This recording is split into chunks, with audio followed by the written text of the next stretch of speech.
Ephesians 6:12.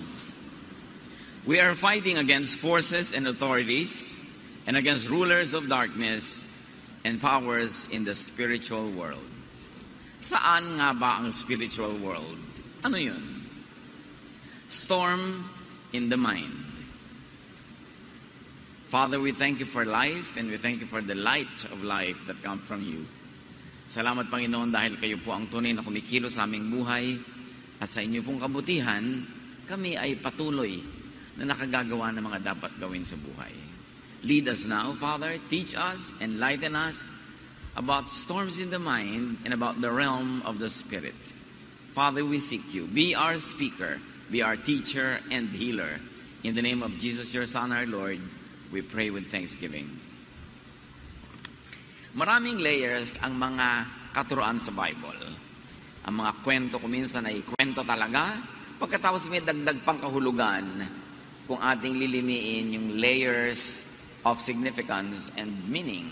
Parang sapin-sapin nakakanin, maraming layers. At ganoon, ang isang kwentong napakadalas na natin pag-aralan at ngayon muli nating babalikan, Mark 4:35-41. Kinagabi ay sinabi ni Jesus sa mga alagad, tumawid tayo sa ibayo. Kaya't sumakay sila sa bangkang sinasakyan ni Jesus upang tumawid ng lawa. Habang naglalayag, inabot sila ng malakas na bagyo, kaya't ang bangkang sinasakyan nila'y hinampas ng malalaking alon at ito'y halos mapupuno na ng tubig. Si Jesus ay natutulog noon sa may hulihan ng bangka, nakahilig sa isang unan. Ginising siya ng mga alagad at sinabi, Guro, baliwala ba sa inyo kung mapahama kami? Bumangon si Jesus at sinaway ang hangin, tigil. At sinabi sa lawa, tumahimik ka. Tumigil nga ang hangin at tumahimik ang lawa. Pagkatapos sinabi niya sa mga alagad, bakit kayo natatakot? Hanggang ngayon ba'y wala pa rin kayong pananampalataya? Natakot sila ng labis at namangha. Sabi nila sa isa't isa, anong klaseng tao ito? Pati hangin at lawa ay sumusunod sa kanya. Takot. Tema ng kwentong ito ay takot at saan ito nagmumula at paano ito napapawi. Ano-ano ang mga takot natin sa buhay? Hanapan natin ang aral, ang mensahe ng kwentong ito. Mark 4:35, that evening, Jesus said to his disciples, let's cross to the east side. So the words and thought of Jesus was east side, not bottom of the lake. So malinaw, sa simula pa lang, na makakatawid sila. Wala naman silang dapat kaya natakot. Dahil sa simula pa lang, sinabi na ni Jesus ang ending ng kanilang biyahe. Sa east side, not at the bottom. They were not listening, or they did not believe in what he said. Or what happened in between the 2 points gave them fear that made them forget the assurance that they would reach their destination. The words of Jesus already gave them the clear answer where they were headed. Mark 4:36-37. So his disciples started across the lake with him in the boat. Suddenly a windstorm struck the lake. Storm in the lake, of course, naturally. Lalo sa Sea of Galilee, yung mga bundok sa paligid nito na binubunggo ng mga hangin galing sa Mediterranean, tapos tumataas yung hangin pagkabunggo sa mga bundok will meet with cold air, bagyo talaga. Agad, instantly, ang magiging resulta. And as fishermen, the disciples of Jesus knew that this could happen, and this always happened. Waves started splashing into the boat, and it was about to sink. It was about to sink, hindi started to sink.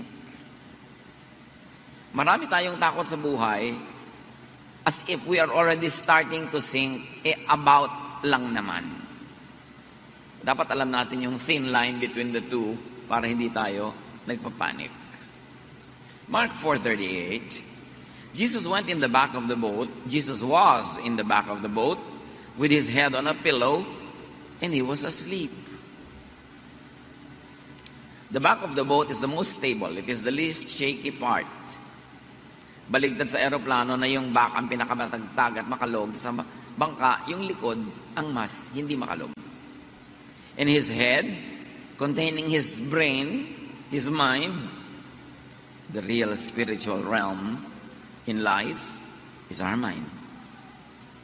His head was on a pillow, on a cushion, a protector from bumps and noise. And because of that, he was asleep. He was at rest. Not storm, but rest in Jesus' mind. Ang laman ng isip ng kanyang mga disciples, yung hangin, yung alon, yung galaw ng sasakyang pangtubig. Sa loob ng isip ni Jesus, kapayapaan, siya'y tulog, protected by a pillow. So his disciples woke him and said, "Teacher, don't you care that we're about to drown?" The disciples tried to pull Jesus away from his peace into their fear.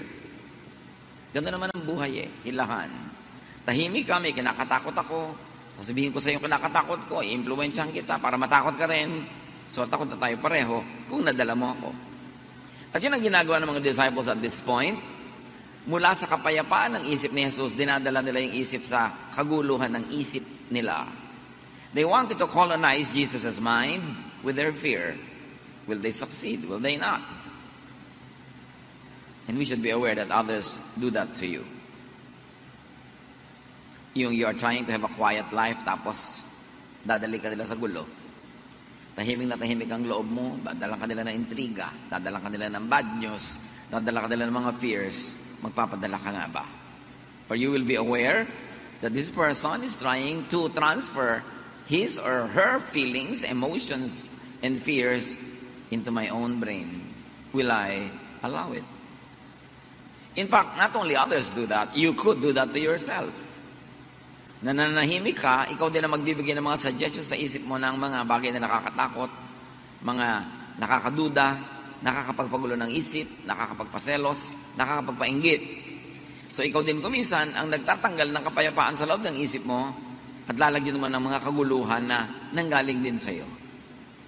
This story is so beautiful because it could be appreciated from many layers. Mark 4:39, Jesus got up and ordered the wind and the waves to be quiet. The wind stopped and everything was calm. So as we see, Jesus did not let the thought or fear of the disciples dominate his mind. Hindi siya nagpadala. You can, and in fact, you should do the same most of the time. May mga cases naman na dapat talaga tayong maapektuhan, dapat din tayong mag-share nung iniisip nung nag-share sa atin, kasi valid. Pero maraming mga fears are born of being just contaminated by a fearful mind of another person. Dapat tayo merong paninindigan, buo ang ating loob na hindi tayo agad-agad na nadadala, nagagalit nila, natatakot, o kaya ay naloloko. Malinaw dapat sa atin, ano ang ginagawa ng isip niya sa isip ko? Ini-influence ba niya? Negative ba? Positive ba? Dapat tayong aware. Mark 4:40, Jesus asked his disciples, "Why were you afraid? Don't you have any faith?" Faith is thought. So Jesus is saying fear is lack or absence of faith. Or fear is absence of faithful thought. Fear is really thought. At yung thought na itatanim, nabubunot sa ating isip, napapapasok, napapalabas, naiimbita, napapalayas, kung iisipin natin. You fear because you let fearful thought colonize your mind. Ang antidote ni Jesus, faith. You fear because you lack faith. So kung ano man ang ating mga kinakatakutan, isipin natin yon, dapat natin yon paalisin sa ating isip at palitan natin ang pananalig. Or palitan natin ang pananalig that leads to action. Natatakot ka magutom, edi palitan mo yung takot mo ng magtanim ka, magtrabaho ka para hindi ka magutom.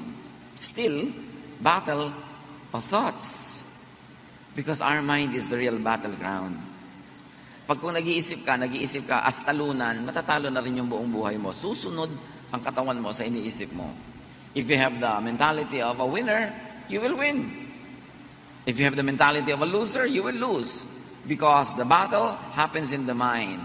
It is the real spiritual realm, where spiritual battle between good and bad, between all contrasting ideas, happen. Kaya pinakamahalaga binabantayan ng isip. Binabantayan ng iniisip, binabantayan natin yung nagbibigay ng mga bulong-bulong sa tenga natin, ng mga nakikita ng ating mata, nararamdaman ng ating balat, ng ating katawan, kasi pwede niyang ma-influence ang ating isip. Nananahimik ka, biglang may isang dadaan na kaakit-akit, sumunod ka na, dahil sa isip mo, pumasok yung isang tukso, sumunod ang yung buong katawan, at mamaya yung buong buhay, at ang mga mahal mo sa buhay na sangkot sa iyo. It all begins with a thought.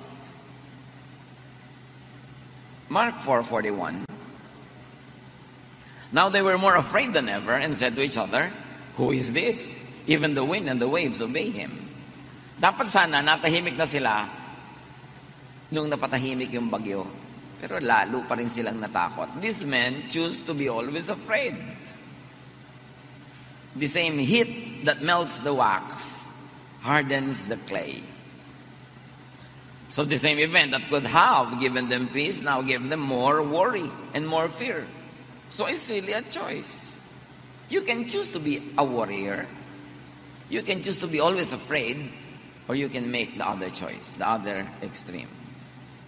So the disciples left and made more fear, not peace, park in their minds. What do you allow to park in your mind? Peace or fear? Trust or distrust in God? Worry, anxiety, jealousy, anger, lahat yan ay thoughts. Pero yung thought na yon, pag nasa brain na natin, mapapakilos ang ating kamay, ang ating paa, ang ating bibig, ang buong buhay natin, pwedeng paandarin ang thought. In fact, lahat thought. Bakit ba yung eroplano nakakalipad? Somebody thought of doing it. Nagkaroon ng mga unang experiment, in-improve ng in-improve, ngayon nakakalipad na. May nag-isip eh. Bakit ang isang karayom, ihulog mo sa tubig, lulubog, yung barko lumulutang, mas mabigat. May nag-isip kung paano gagawin yon. Ang kahanga-hanga na naisip ng mga tao, facts. Bakit nandito pa yung papel ko pero nakarating sa kanya? May nag-isip. Pag naiisip ng tao, pwede mangyari. At ang faith ay isang uri ng pag-iisip. Kaya sabi ni Jesus, if you believe, nothing will be impossible for you. Ito ang pinakamahalagang bahagi ng ating pagkatao, yung ating isip. Pero itong madalas hindi natin talaga binabantayan. Binabantayan mo yung bag mo, binabantayan mo yung kwarto mo, binabantayan mo yung bakuran, pero yung utak ko, ano-ano na lang. May advertisement na pumasok sa utak mo, hindi mo alam, naghahanap ka na pala sa fridge nung sinabi ng advertisement na kainin mo ngayon. Yung may nadinig ka, may nabalitaan ka, nakakapagpatakbo ng buhay mo yon. Dapat aware ka kung alin ang tatanggapin, alin ang tatanggihan, at alin ang partly tatanggapin, partly tatanggihan. Itong mga disciples, buong-buo nilang niyakap yung idea of fear. Now life, like the lake, will naturally have storms and troubles. Kayo po, ano storm nyo ngayon? Pag meron, hindi ako magtataka. Ang magtataka ko, wala. Kasi ang wala lang storm, ang wala lang problema, yung patay. Pag buhay ka, natural. Parang, uy, may storm sa lake, natural. Sa buhay ko may problema, natural. Pero, ikaw ba yung Jesus na natutulog through the storm o mga disciples na may problema, natatakot, nanginginig? Position yourself at the back of the boat where Jesus is, where there is least shake. Ano yung back ng boat? Pinag-usapan nga po natin mga kapatid. Yun yung pinaka-stable, pinaka-tahimik, pinaka-payapang bahagi ng bangka. Ganun din yung buhay natin. Merong stable, payapa at tahimik na bahagi. Halimbawa, yung bahaging hindi ka nandanakaw, hindi ka nandadaya, hindi ka nagsisinungaling, wala kang inaapi, tahimik na buhay yun. Tahimik na bahagi ng buhay. Kesa yung may dinaya ka, siyempre bukas malalaman niya, May ninakawan ka, bukas gagantihan ka niya. May sinaktan ka, gaganti siya sa'yo. Yun yung harap ng bangka. Yun yung makalog, magulo. Alam mo, may magulong buhay at may tahimik na buhay. Ang itinitinda mo, mga bawal na produkto, mga fake. Magulong buhay yan. Huwag mo expectin na magiging fear-free ang buhay mo. Kasi magulo yun eh. Yung nakikipagrelasyon ka, yung pala may asawa na siya. Alam mong magulo ang susuotin mo. Yung nagnanakaw ka ng credit ng iba, nagnanakaw ka ng ideya. Sa buhay na ito, pwede nating piliin kung doon tayo sa tahimik na lugar o sa magulo. May mga tao, chismisan at chismisan, doon ka pa makikiumpok. Alam mong gulo yung lugar na yon. Meron naman mga tao na nakikita mong napakahusay nila mamuhay, hindi sila nakikialam sa buhay ng iba, productive sila. Pag doon ka nakisalamuha, yun yung likod ng bangka. Mas tahimik yun. Hindi ka masyadong maliligalig doon. Yung buhay na sobra kong makapaglustay. Pagkatapos, pag may pangangailangan, walang pera. Pag may sakit, walang pera. Pag kami namatayan, walang pera. Yun yung part ng bangka na magulo. Pero yung nagsisikap, kumikita, nag-iipon ng konti, kahit man lang, meron kang aasahan pag nangangailangan ka, hindi ka masyadong laging naliligalig. Mas stable. This boat is a very beautiful metaphor. So, saan tayo lumulugar sa buhay? Kadalasan, tayo ang naglagay sa atin doon sa gulo na yon, kaya magulo. Kundi lang dahil nadamay tayo, kasi may mahal tayo sa buhay na pumunta doon, siyempre nadadamay tayo dahil mahal natin siya, nadadala tayo niya sa kanyang gulo. It is important. The back of the boat is the mind of Jesus. It is the godly, spiritual world. It is the rock, not sand. Stable. Pwedeng asahan. Ang pamamaraan ni Jesus, yun yung back of the boat na tahimik. Yung pamamaraan niya na sinabi niya, forgive. Yun ang tahimik eh. Yung naghihiganti, magulo yun. Yung sinasabi niyang love people instead of hate them, yun ang tahimik. Yung sinasabi niya, hinihingi niya yung dala mo, bigyan mo pa, dagdagan mo pa, para matahimik siya, titigilan ka niya. Yun ang tahimik na pamamaraan. Hindi nag-aagawang kayo at nakikipag-agawang ka lagi. Yung sinasabi ni Jesus na, tumulong ka sa kapwa, kesa sa nanglalamang ka sa kapwa. Yun ang tahimik na paraan. That is the back of the boat. That is the mind of Jesus. That is the spiritual realm in which we should operate. And in life, we should benefit from and use all possible helpful positions. Like the back of the boat. Like, have pillows. Get help.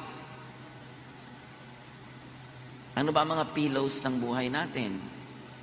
Mga kaibigan, mga kasama natin na sinishield tayo from too much shake, from too much collision with other hard objects.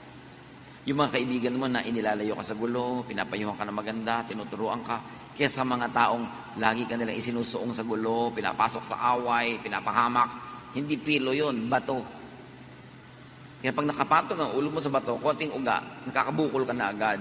At may mga tao sa paligid natin na pillows. May mga tao na bato, malalaking bato, na nakakabiyak ng ating mga bungo. So again, pipili ka. Saan ka sa sandal? Kanino ka sasama? It's a choice. Help and get help. And then prepare for times of need. Yun yung back of the boat. A more secure portion and part of life is to be prepared for times of needs. Yung nagtatanim ka para kami anihin. Nag-iipon ka para may magastos ka sa pangangailangan. Yung meron kang panggastos pa nagkasakit ka o may insurance ka man lang. Yan yung sinasabi doon sa Proverbs 31 na babaeng, she can laugh at the days to come. Pag may dumating na problema, hindi takot ang nararamdaman niya, kundi a feeling of security. Dahil handa siya. She can laugh at troubles dahil handa siya. May mga bagyo na dapat tinutulugan lang. Tulad ng ginawa ni Jesus sa bagyo na ito, hindi lahat ng bagyo pinapatulan. Hindi lahat ng problema siniseryoso.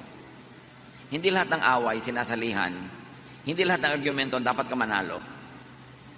Para kang malaking eroplano, hindi ka humihintod bumababa sa bawat maliit na airport. And if you are transcontinental train, you don't stop at every station.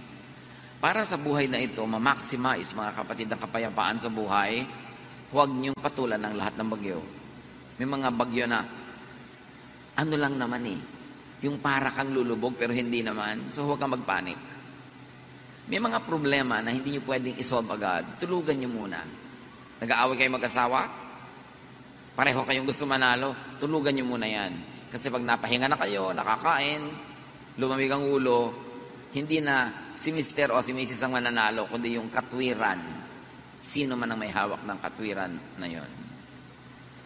Meron kayong problema, hindi nyo alam ang gagawin nyo, walang solusyon, tulugan nyo. Huwag niyong piliting hanapan ng solusyon, tapos gagawa kayo ng hakbang, na mamaya pagsisisihan nyo kasi mali pala. Pag wala kayong alam na dapat gawin, edi wala kayo dapat gawin, kasi wala pala kayong alam eh. Pastor, ano pong gagawin ko sa problema ko? Ano nga ba iniisip mong gagawin? Wala po akong maisip. Matulog ka muna. Nakakamatay ba yung problema mo ngayon mismo? Hindi po naman po. Hindi naman pala eh. Matulog ka na muna. Magpahinga ka. Parang nung araw na nagka-counsel pa ako sa telepono, sa landline na itinigil ko, salamat na lang. Magriring ang telepono nun, alam niyo naman ako nung bagong pastor ko, talagang all mind to give. Naisip ko, 2 taon lang mauubusan ako, dapat pala hindi. I should keep something. 2:00 ng umaga, may tatawag, Pastor, napakalaki po na problema ko. Ano yun? Ang asawa ko po, 7 taon nang nagtataksil. Sister, 7 taon na pala. Bakit di natin bukas na pag-usapan? Hindi naman makakahintay ito ng bukas. Nakaka-7 taon na pala. Bakit ako ginigising? Ganun po ba? Oo, ganun nga. Tumawag ka bukas. Hindi ka naman mamamatay ngayong gabi, di ba? Hindi naman po. Ayun naman pala, patulugin mo ako. Pangit ako magpayo pag puyat. So, ganun. Mga kapatid, may mga problemang itulog nyo. Galit na galit ka sa asawa mo, sa anak mo, pero it's not the time to talk. Bukas na. Pwede next week na. Itulog nyo yan. Tulad ng ginawa ni Jesus. Huwag nyo siyadong seryosin. You will survive. At kung namatay tayo, di namatay ka. It happens only once. Hindi naman nagpapaulit-ulit mamatay ang tao, once lang. So, pero pag lagi mong ini-imagine, lagi mong kinakatakutan, parang maraming beses tuloy nangyayari. Pero minsan lang yun. Saglit lang malagutan ng hininga ang tao. And that is the ultimate thing that could happen to anybody. And yet even that could happen so quickly. So, dapat hindi fear. Lalo kung walang solusyon, hindi problema. Napakalaki po ng problema ko. Kung naisip mo na ba lahat ang pwede solusyon? Wala pong solusyon. Naisip ko na lahat. Hindi mong problemahin. Pag walang solusyon, hindi problema. Huwag mong problemahin. Ano pang tawag doon? Yan ang buhay. Tanggapin mo. Manahimik ka and enjoy other things in life.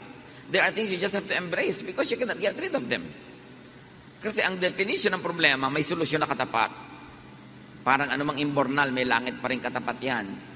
Ngayon, kung wala siyang katapat, wala siya. Huwag niyong problemahin ang walang solusyon.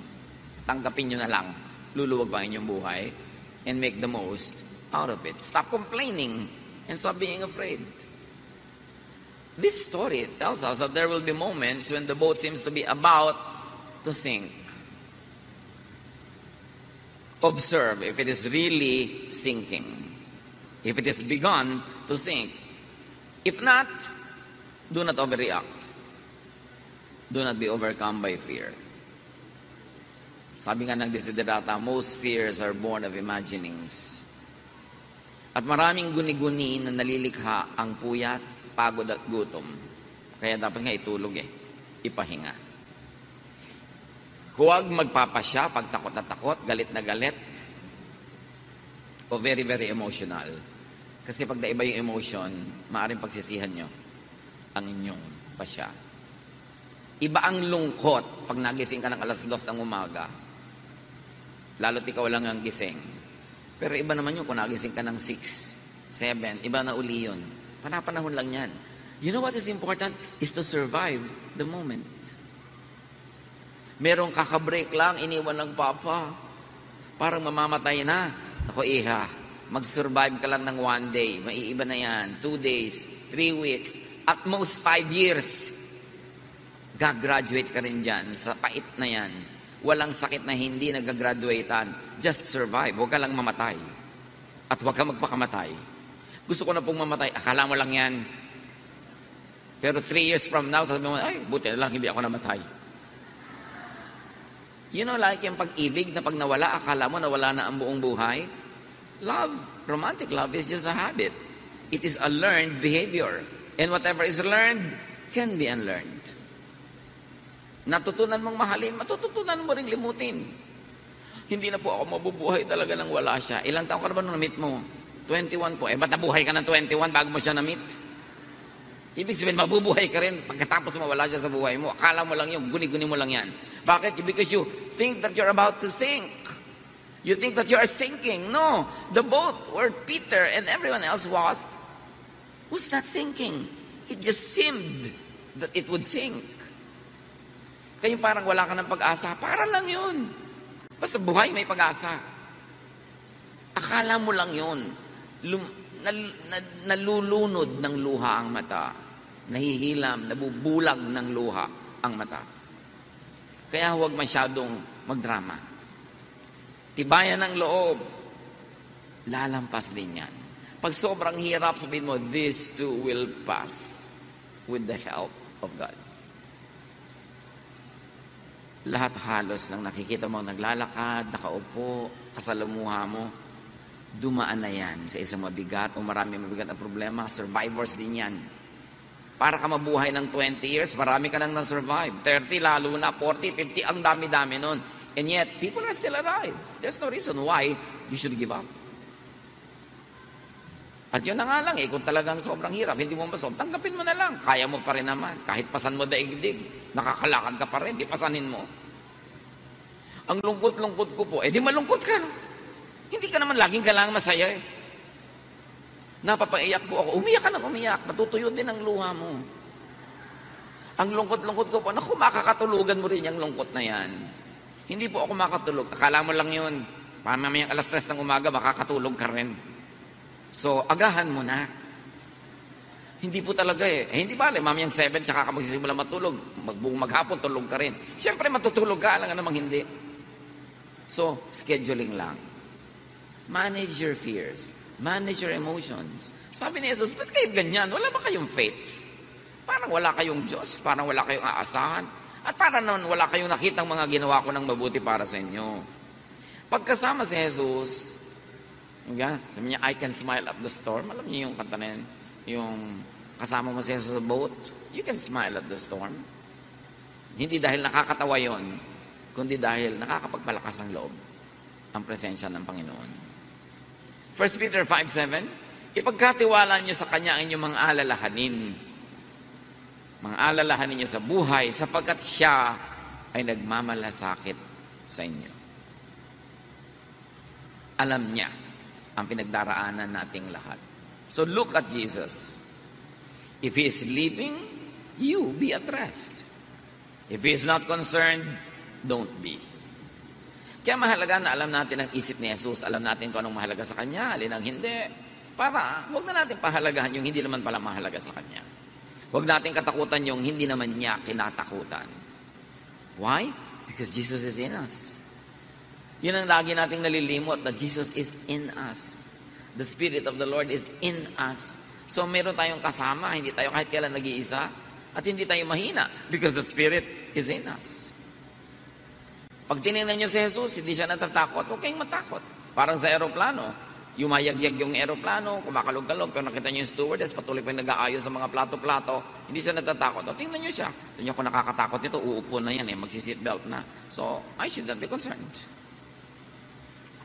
Ikaw takot na takot, siya hindi.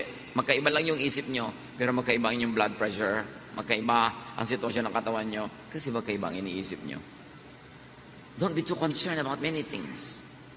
Know what the basics are, and if the basics are there, be happy with all the other things, whether they are there or not.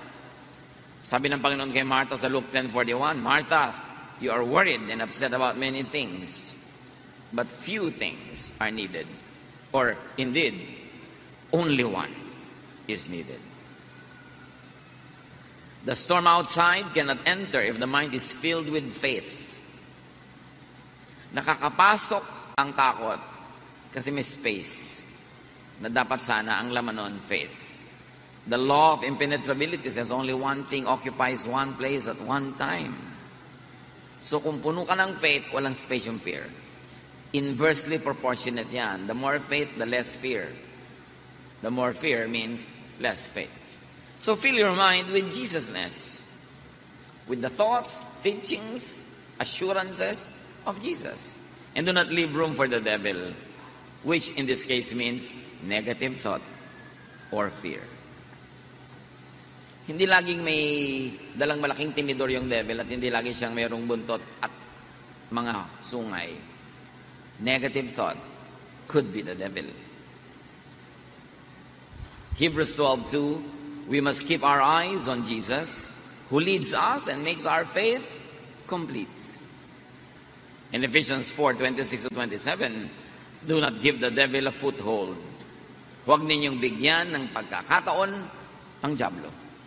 Huwag niyo bigyan ng pagkakataon kayo bigyan ng takot, bigyan ng galit, bigyan ng inggit, bigyan ng selos. Don't give the thought a chance. Reject it. You can say no.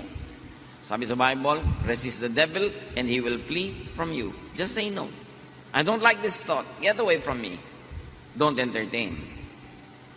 And like we saw in the story, change the weather in the lake with your faith.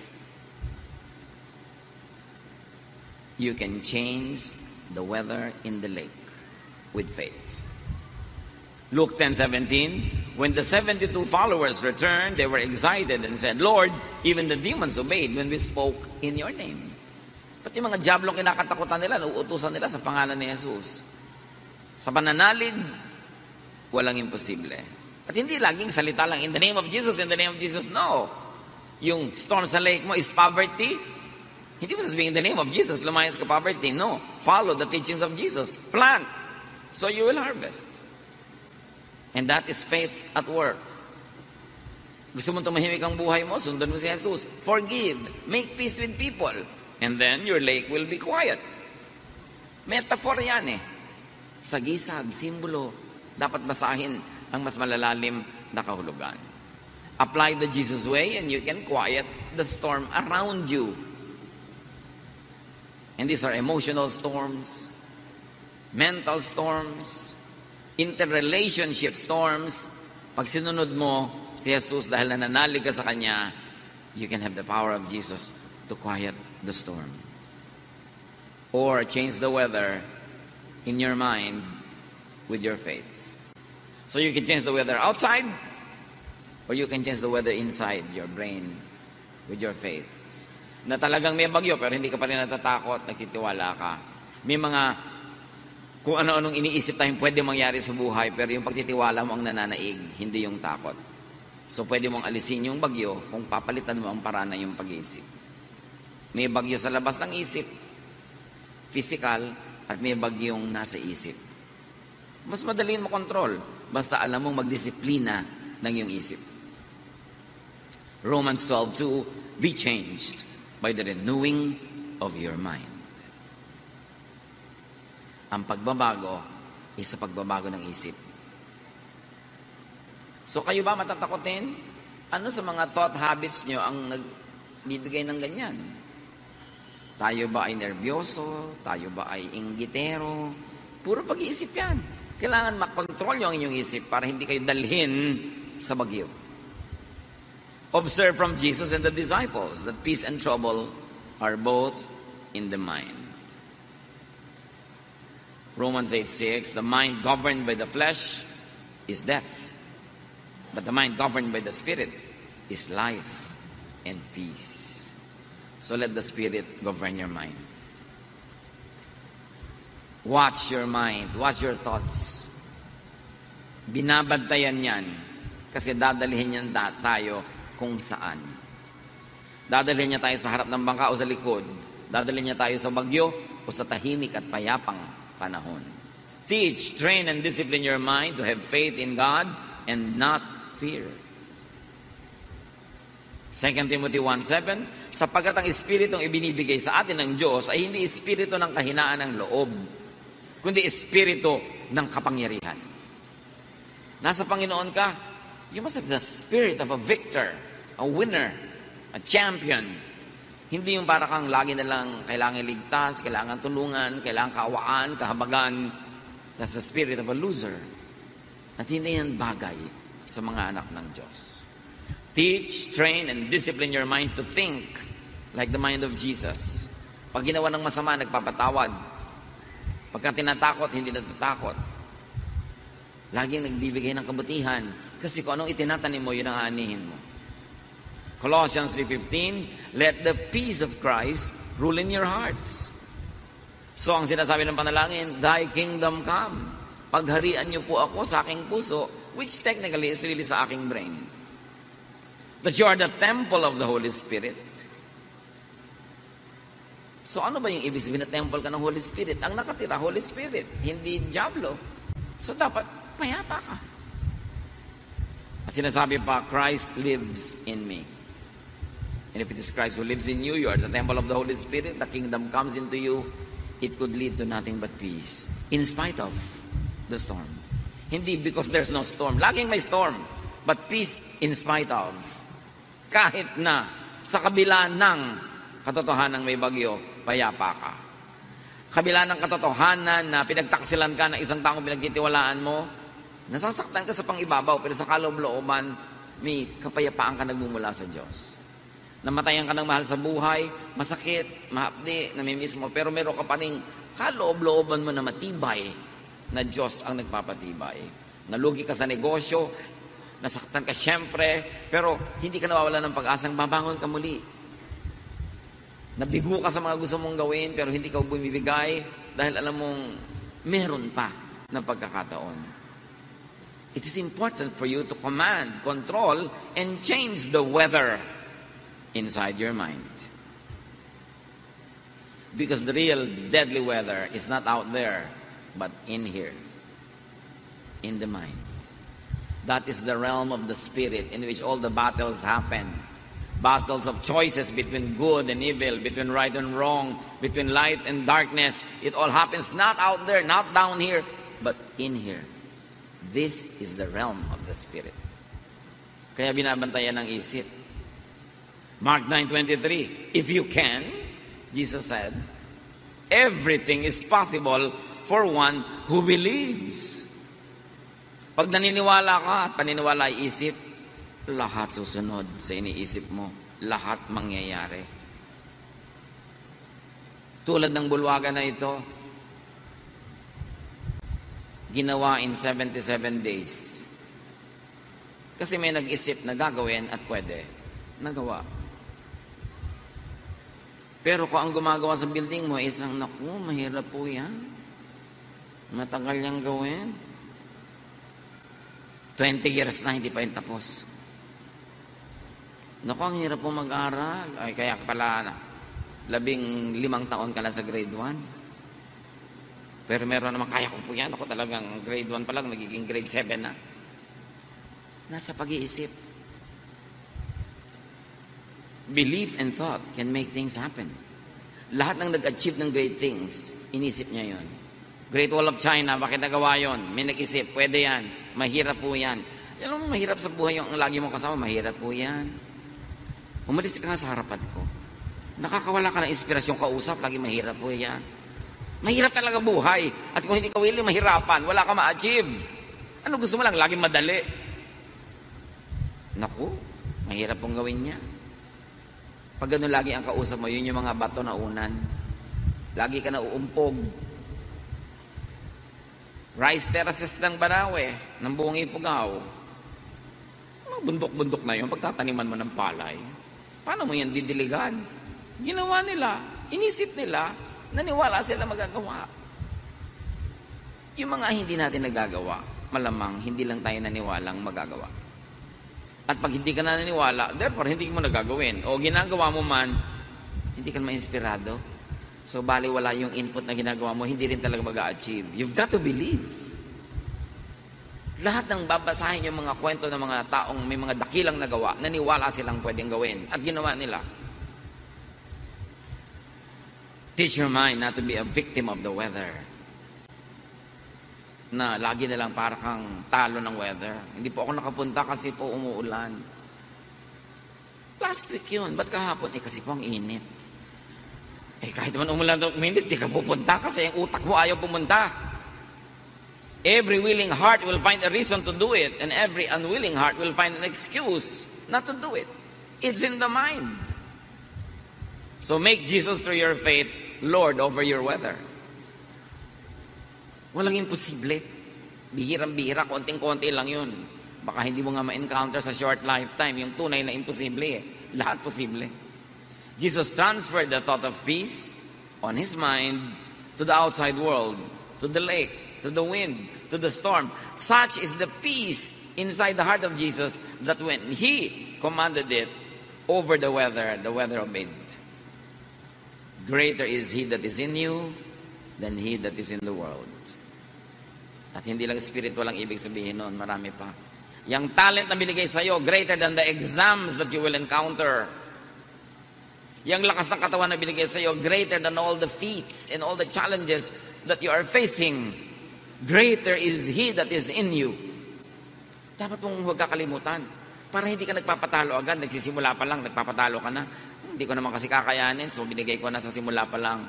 That is the spirit of a loser. Jesus did so many things. You can and should do the same. Why? Because you were made in God's image. Jesus is the firstborn of the family of God. Ibig sabihin panganay, may mga kasunod at tayo yon, mga anak ng Diyos.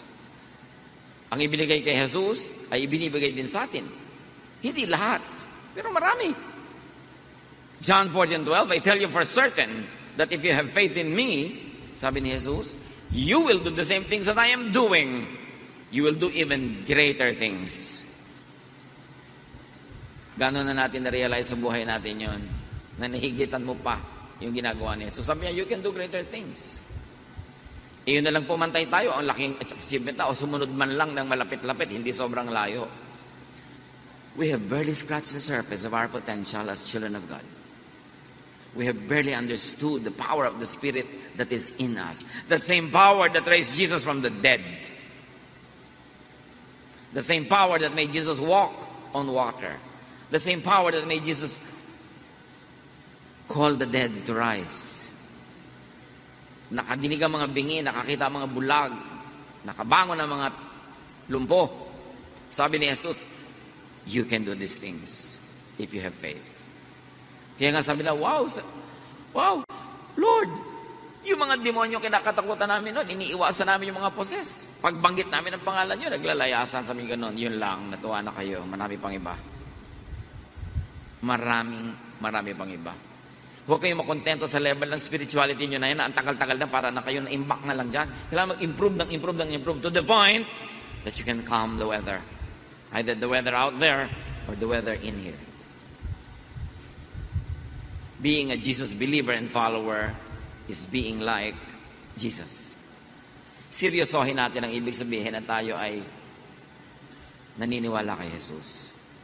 Hindi lang sa bibig, hindi lang sa...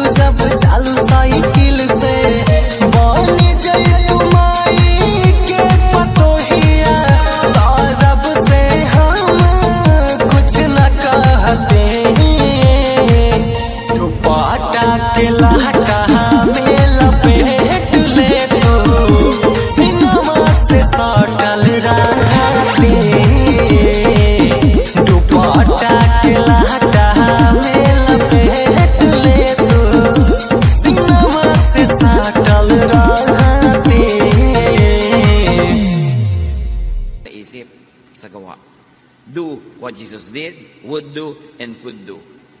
In other words, sa mga anak ng Diyos, ang mga tunay na tumanggap kay Jesus, hindi laging nakaasa or dependent. Hindi laging feeling powerless. You have a can-do attitude. You have a winner's attitude because greater is He that is in you than he that is in the world. Iniwan ka lang ng nobyo mo, papakamatay ka na. Nalugi ka lang sa negosyo, magbabaril ka na. Tagal-tagal mo rin namang Walang pera nung araw bago kayo maman. Sanay ka na rin naman. Reviewin mo na lang muna. Tapos, magpayaman ka ulit. The end of a dream is not the end of the world. The end of a relationship is not the end of the world. There's no end. Because the beginning and the end is in us. The Alpha and the Omega. Eternity and eternal life is in us. Don't be limited by tiny dots in a line, because a line is infinite. Huwag tayo nagpapakulong sa mga momentary failures, emotions, sicknesses, pain. Lahat yan, lilipas din. Just survive it. Hold on to God. Do what you can do. And when you don't know what to do, don't do anything. Be still and know that I am God. Sabi ng Panginoon. And as we already know, it is mind over matter. So spirit over the body. The spiritual world over the physical world. Mark 11:24. Everything you ask for in prayer will be yours if only you have faith. So kahit kapraso yung faith mo, kahit hindi ka mag-pray, kikilos na yon. Kesa pray ka ng pray, wala ka namang faith, wala rin mangyayari. Have the mind and thought of Jesus through mental focus, practice, and discipline. That's why meditation is important. It is the most underdeveloped aspect of our spirituality. Meditation changes the mind. Meditation drives the mind and the thought that is produced in the mind. Meditation is our way to connecting to the power of God. Pero gano'ng karami sa atin nag-meditate, nag-iisip, nananahimik before the Lord. No wonder, sobrang konti yung power. Laging idinedescribe ang Panginoon and wake up in the morning, so early in the morning, He would go to a quiet place and be alone with God. He would go up a mountain and pray by Himself into the night and be alone with God. Our aloneness with God could be the greatest secret to spiritual power. Yan ang dapat nating i-develop. Our meditation life. Meditative, complete. That you always contemplate. That you have a contemplative lifestyle. Na bago ka magde-decide, nananahimik ka muna. Kahit hindi ka magdasal at magsalita, nananahimik ka lang at madidinig mo ang tinig ng Diyos. Sobrang nang nawala sa buhay natin yung pananahimik. Pagbubulay-bulay, pagninilay-nilay, pag-iisip-isip. Lahat na lang ang bilis-bilis, tapos send. Pindot ng pindot. Kung mahahabol mo lang yung nawawalang papaliit na isinend mo, ay, bakit ko ba na-send? Lagi tayong nagmamadali. We've got to give God the space.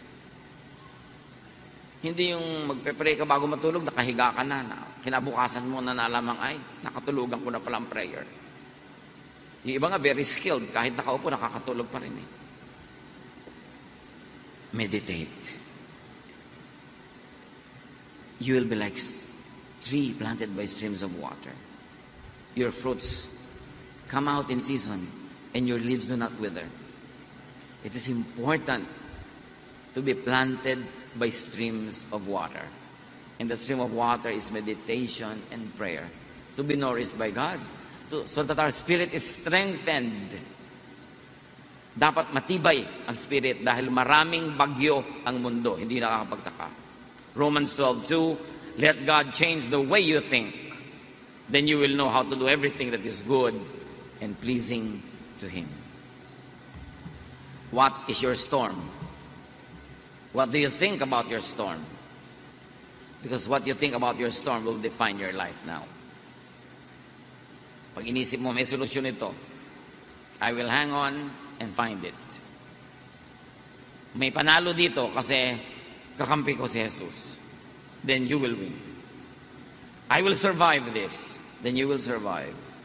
Pero pag nagpatalo ka, nagpahina ka ng loob, the devil will take the opportunity and drag you down. That's why don't give the devil a space in your mind. Fill it with Jesus. Fill it with faith and hope and love. Dear Lord, teach us. Teach us to discipline our minds and thoughts so that in our minds your will be realized. Pagbulay-bulayan natin makahulugan nito, lalo sa pagharap natin sa mga problema at bagyo ng buhay, learn from the teachings of this story. Father, as your people sit still before you, let everyone hear your voice as you give us very personal counsel. Be with the Lord alone for a while.